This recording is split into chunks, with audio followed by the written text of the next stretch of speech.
અલ નિનોની અસરના કારણે લાંબા વિરામ બાદ વરસેલા ભારે વરસાદથી દક્ષિણ ગુજરાતના મોટાભાગના ખેતરો જળબંબાકાર થઈ ગયા છે.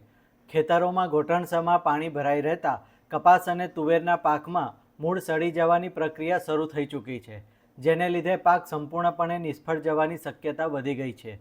ખેડૂતોની આ વિષમ પરિસ્થિતિ પર ચિંતા વ્યક્ત કરતા ખેડૂત અગ્રણી જયેશ દેલાડે જણાવ્યું છે કે અગાઉ વરસાદ ખેંચાવાથી પાક સુકાઈ રહ્યો હતો અને હવે એક સાથે પડેલા ભારે વરસાદથી ખેતરોમાં પાણી ભરાઈ જતા મૂળ સડી રહ્યા છે.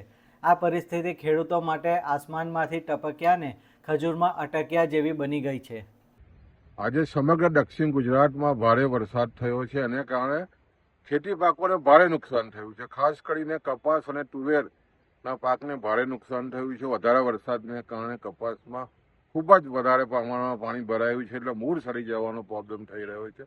ખેડૂતોમાં ચિંતા છે અને ખાસ કરીને આ વર્ષે તમે જુઓ તો અલ નિનોની જે રીતની આગાહી છે, વરસાદ પણ લગભગ 15 દિવસ લેટ આવ્યો, ત્યાર પછી જે રીતે આજે વધારે વરસાદ થયો એને કારણે ખેડૂતોમાં ભારે ચિંતા છે અને જે રીતે વરસાદ વરસી રહ્યો છે એને કારણે ખેતી પાકોને ભારે નુકસાન થવાનું છે. સાથે સાથે શેરડીમાં જે રીતે વ્હાઇટ ફ્લાયનું પૂરું આક્રમણ હતું, ભારે વરસાદને કારણે સફેદ માખીનો ઉપદ્રવ ખૂબ જ ઘટી જશે, એને કારણે શેરડીનો પાક ખૂબ જ સારો આવશે એવી આશા રાખી રહ્યા છે.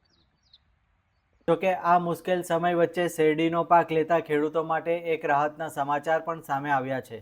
ચોમાસાના આ ભારે વરસાદના કારણે શેરડીના પાકને નુકસાન પહોંચાડતી વાયર્ડ ફ્લાય એટલે કે સફેદ માખીનો ઉપદ્રવ નોંધપાત્ર રીતે ઘટી જશે, જેથી આ વર્ષે શેરડીનું ઉત્પાદન સારું રહેવાની આશા વ્યક્ત કરવામાં આવી રહી છે.